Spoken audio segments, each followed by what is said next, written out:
Welcome to Cape Chronicle. I'm Mike Renick. With the upcoming election on April the 7th, today we'll be sitting down with John Spear to talk about a bond issue on the ballot for Cape Girardeau Public Schools. We'll also be joined by both candidates running for mayor, former Ward 4 City Councilman Robbie Guard and current Mayor Stacy.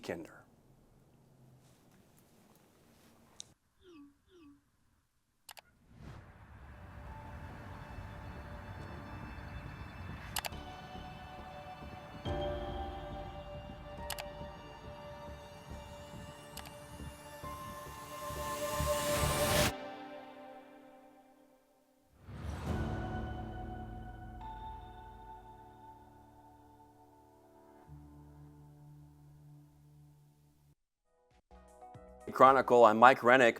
With me now to talk about his current bid for mayor, former City Councilman Robbie Guard. Robbie, how you doing today? I'm great. Thank you for having me, Mike. You bet. Thanks for being here. So you announced several weeks ago that you were going to indeed run for mayor on April the 7th, and which is why we're here today to talk. So we mentioned in the intro that you have spent some time involved in city government. Tell us about that time for you and how that maybe impacted your decision to run. Yeah, absolutely. So I started serving 10 years ago. I cannot believe it's been 10 years and have been off of council just for 2 years. Always been involved my entire life, whether it was in elementary school or high school. College, JCs, that's where I originally was involved with you before. But I've really just enjoyed being involved in the community, on city council, the things that we were able to accomplish, very important time. So during that period of time, that 10 years, highlights for you with being with the city council? Yes, I think that, I think first and foremost, what we were able to do coming out of COVID, for our police and fire with respect to pay. They had really struggled with keeping police officers. It was a tough time to be in public safety, and so before I was off of council in 2024, I guess it would be, to just see that 4-year period of what we were able to do in public safety. Also, I would say spending the amount of money each year that was being spent in street repair. I like to think I helped champion that with a whole bunch of others to get our transportation trust fund to explicitly spend more in street repair. So what, just real quickly, why service of this nature? Why did you decide you wanted to be with the city council and now run for mayor? Yeah, well, there's a couple things. I'm born and raised in Cape Girardeau. I'm 5th generation, and I think a lot for me is this childlike enthusiasm of my town, my hometown. I love Cape Girardeau. I love all about it. Going into Food Giant or Schnucks and you say hi to people. Like I don't like it when I don't see people. So there's this love of our community. And then I think, I've always respected democracy. And being involved, whether it be on student council or in your local service clubs, I've always wanted to help out and leave that organization or that service club better better than I found it. And I just tell people that this is me just taking that enthusiasm to a whole new level. And I think there are a lot of people out there in our community who do that. They're just not sitting here today. Well, it takes obviously a certain calling, a decision obviously has to be made at some point to jump out on the campaign trail. How has the campaign trail treated you so far? I have loved it. Being able to talk to people, new people, all different walks of life. Just this last week, I went in somewhere and I had to put my name down, and the person said, "Are you the Robert Guard running for mayor?" And I said, "Well, I'd like for you to call me Robbie, but no, I've enjoyed it, and it's given me a lot of different perspectives from different business owners, different people that I had maybe never met before. So I've really enjoyed that aspect of getting to talk to people."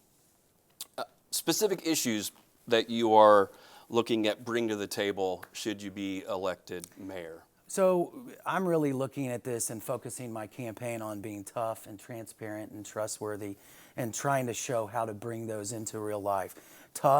being tough. I believe we've got to be tougher on crime. We have made a lot of strides, but we are not there yet. Setting the stage for us to be a safer community impacts everyone. It impacts our schools, it impacts our streets, our business owners, Convention and Visitors Bureau attractions to our community. We've got to be tougher. And in that respect, I had talked about a real-time crime center 4 years ago when I was on council. It has since been something that's on the police want list or wish list. I want to make sure that we get a real-time crime center. I also believe that we need to add more police officers. We're a bigger community than what we really say on that green sign as you come into Cape Girardeau.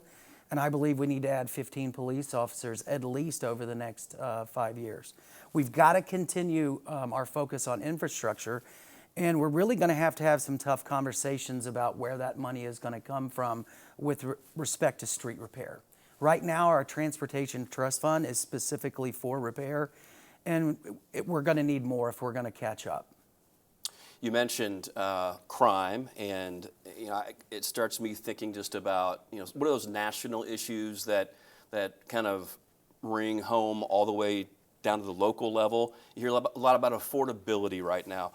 As you're talking to people, I'm sure crime is one thing that they bring up to you. Yeah. But as you're talking to people, what are issues that they're bringing to your attention? I think I've heard crime comes up a lot.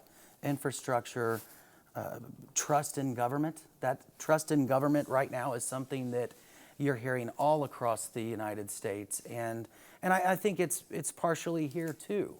I think that one of the things that I hope to champion is changing our city council meetings back to the way they were 10 years ago, where the council utilized that study session, that 5 to 6 p.m. time, to really study issues that need to be studied. When I've talked to previous council members that were on there, after 10, 12 years ago, they were studying, what does this look like in the community? What do we, and so all of those issues are being brought up. And if you're having an open and honest and tough discussion at the city council level where you're actually having debate and dialogue with your residents, inherently, you're going to hopefully get it right for your community. And the byproduct of those discussions is that you're also creating trust in your government. And we've got to get back to having trust in our local government. If not at the if not being able to trust the federal government, we've got to at least be able to trust our local government. Yeah, we know the federal government has impacts, but locally is where the day-to-day is. Absolutely. For everybody.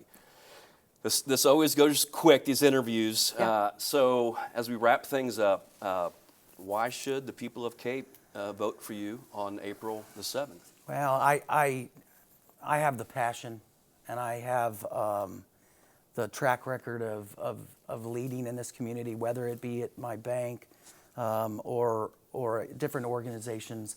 I believe that when you look at Robbie Guard, I think you say, he is tough. He is transparent, and he is trustworthy, and that's what I hope to convey to our residents. Is there a good place to find out more about your Robbie Guard? I have always been an open book, so I tell people you can, I'll give it out there. My cell phone is the easiest way to get in touch with me. It's 573-450-3396, or if you're on your computer, you can go to onguardforcape.com. All right, Robbie, thank you. Best of luck. Thank you, Mike. Coming up next, we will have John Spear on Cape Chronicle. What does it take to stand tall? To let curiosity take root? To let your dreams take flight? You have to be too stubborn to quit, too smart to fail. Forged with an iron will, raised on river mud and big dreams. You have to know when to dig in, because the Mississippi is wide, but your ambitions are wider. You have to be fearless, because the only thing to fear is your wasted potential. So go deeper, carve your path without permission, turn your grit into greatness. Stand on a community who has your back. This is your small town with big ideas. where hometown pride makes a global footprint. This is where you find your fearless. This is SEMO.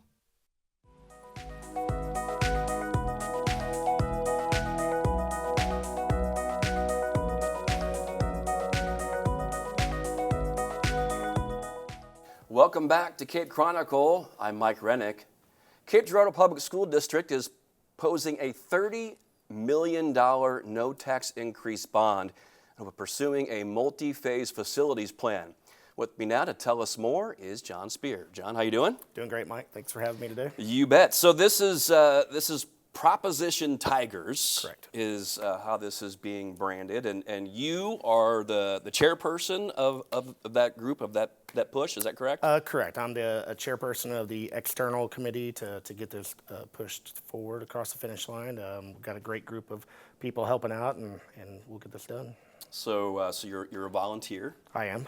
So real quickly, you don't get asked to volunteer unless, typically at least, unless someone recognizes a passion that a person has in a particular area.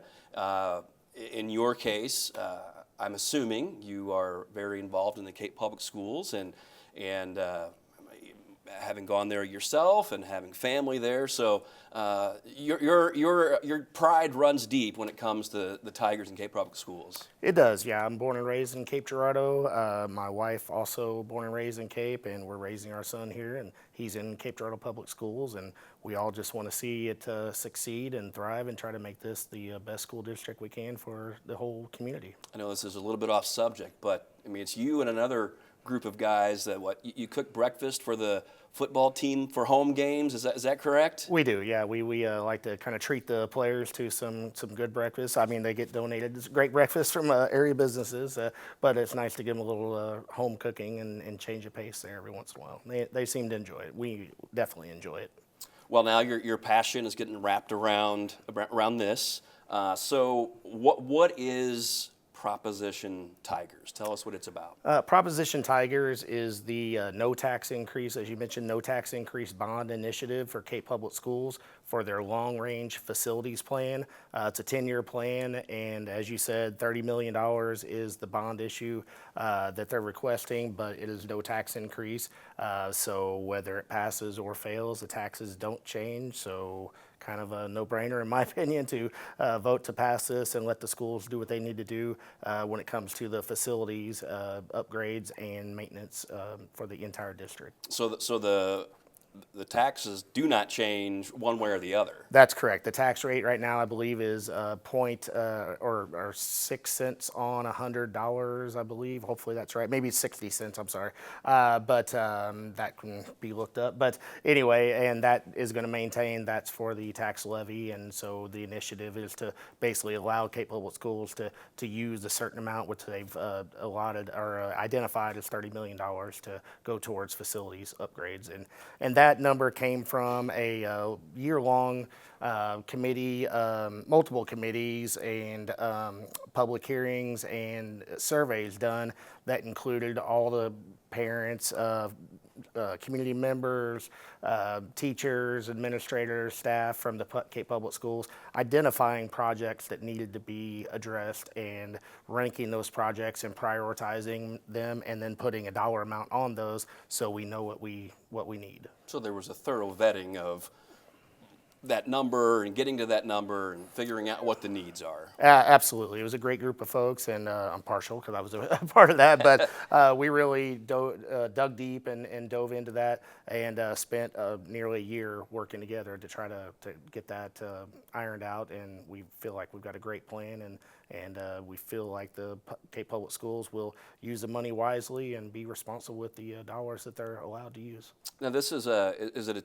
two-phase facilities plan, or phase one is facilities, phase two something else? Is it all about facilities? All about facilities. Okay. Phase one, basically, again, we identified and ranked those items or areas of need in significance of urgency. So phase one is anything that needed to be done within the next first 5 years, and then phase two would hopefully be, if another bond issue down the road, would be addressed by that one.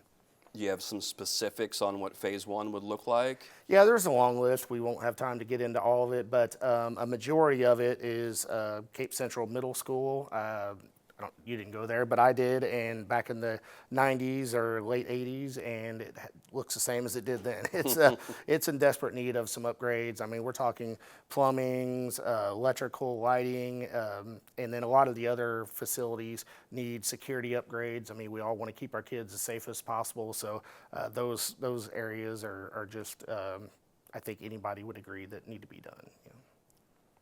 So you might have someone say, well, my child doesn't go to the Cape Public Schools, you know, why should we support this? Again, the taxing doesn't appear to change one way or the other, but what do you say to someone who might have that opposition? Sure, and that's a valid question, but I feel like anyone that lives in the district is a voter of the district that will be voting on this issue, benefits from having a strong and safe public schools. Cape, the property values, crime, education is just all important for all of our kids, whether it's your kid in school or not. And along those lines, I mean, so why is this important? Why does this need to pass? Well, again, I mean, you can look at the district as a whole. The crime rate will be lower with a good district. And I can't make that promise, but I think it's historic.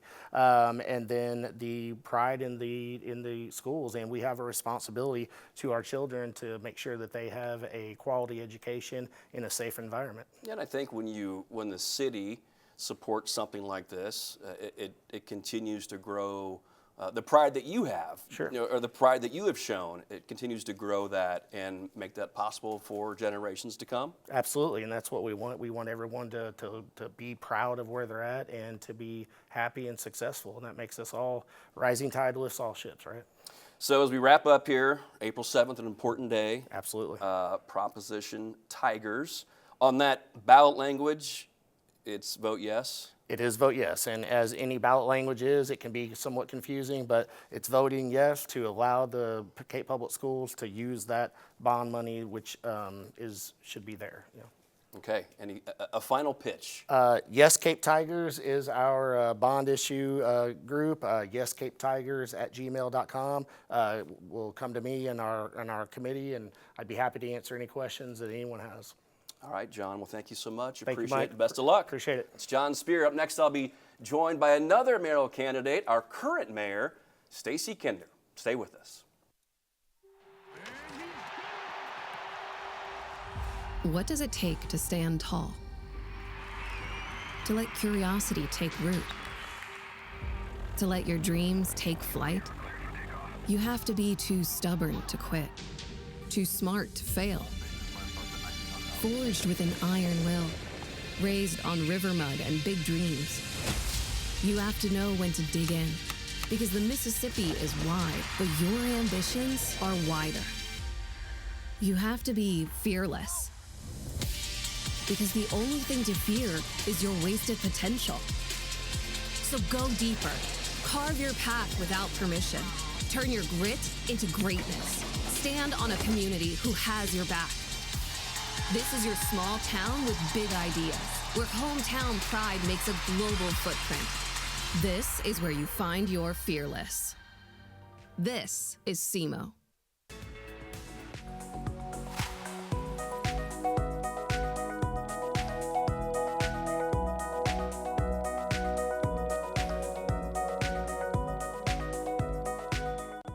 Welcome back to Cape Chronicle. I'm Mike Renick. With me now to tell us about her campaign is Mayor Stacy Kinder. Mayor, how you doing? Very good. Thanks for having me, Mike. You bet. Thanks for joining us today. Well, does it seem like time has gone this fast for you? It has flown by. Yeah? I've been mayor for 4 years, but it does not seem that long. Time sure flies. Yeah. So let's reflect on those 4 years real quick. Things that you're proud of in these last 4 years, and things you'd look to build on in an additional 4 years. Absolutely. Well, I knew in 2022 when I was running for mayor the first time, I had been on the city council already for 4 years, and there were some things I knew that I thought needed to be better addressed by the city. Things involving our city finances. things involving public safety, some of our very vital infrastructure. And so I knew if I became mayor, I'd be busy, and that has proven to be true. But we have addressed those things, and I think we've seen some great progress in the past 4 years along those. Those are major topics that I just mentioned. I think probably any city across the country is also always dealing with those kinds of things. But I knew that would be the focus of my administration. It has been, and I certainly think we're on the right track, but need to continue. I mean, the work of a city never ends. Roads never stay perfect, things like that. So we always have to keep moving forward. So some of those same kind of general themes that you hear from citizens on a day-to-day, are there things that you already identified and have been working on and will continue to work on? Exactly right. I think the biggest issue that I faced when I first became mayor 4 years ago was grappling with the problem that we had with low salaries amongst across all of our staff in all departments. That was particularly evident in our public safety, in our fire department and our police department here in Cape.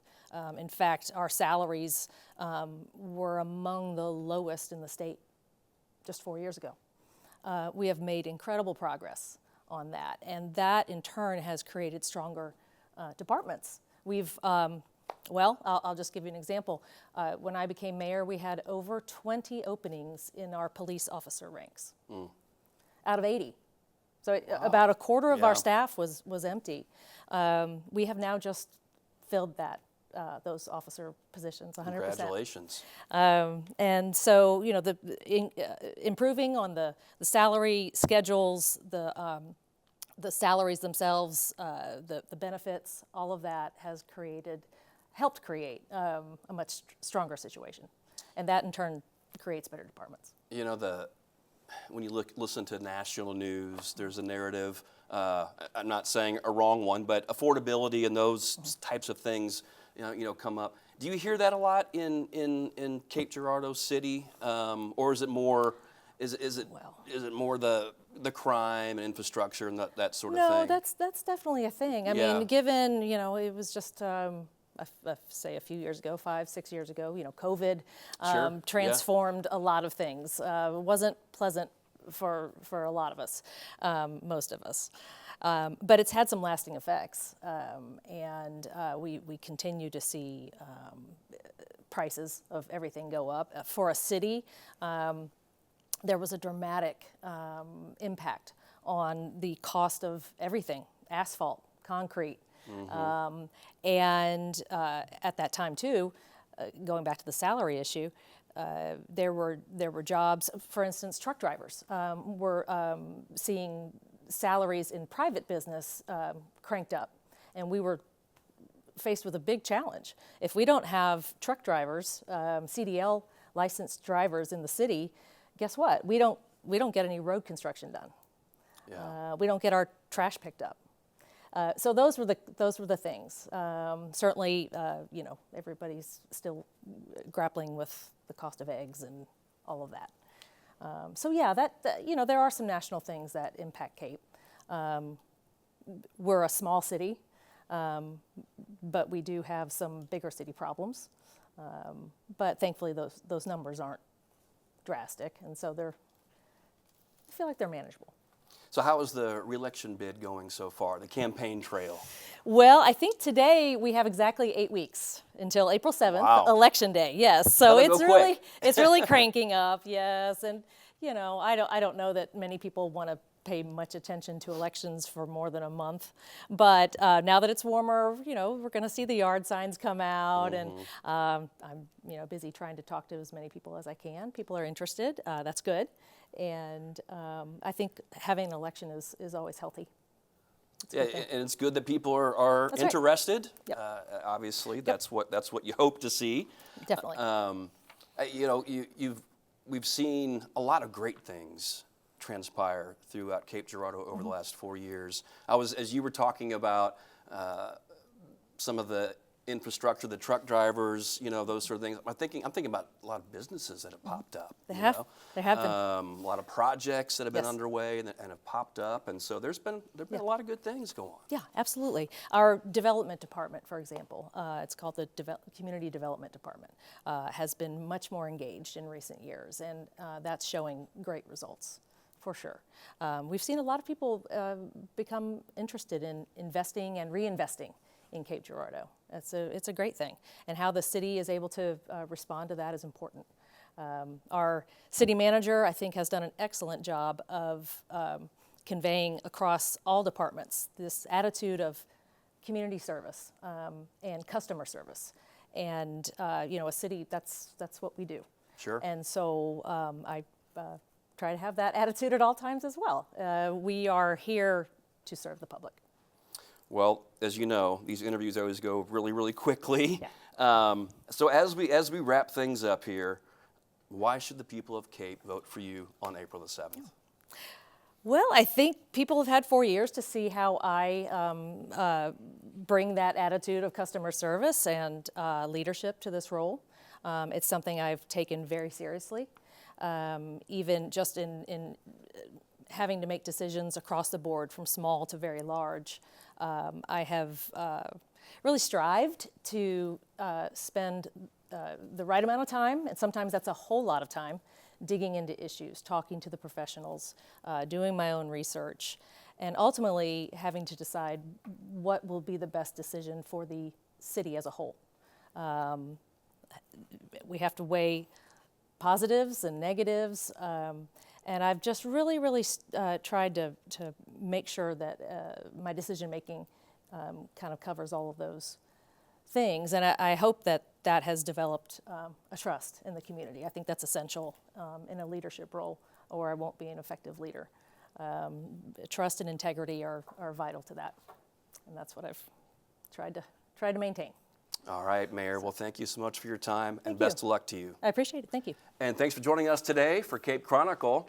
The program is a collaboration among the Department of Mass Media at CMO, the City of Cape Girardeau, and River Radio.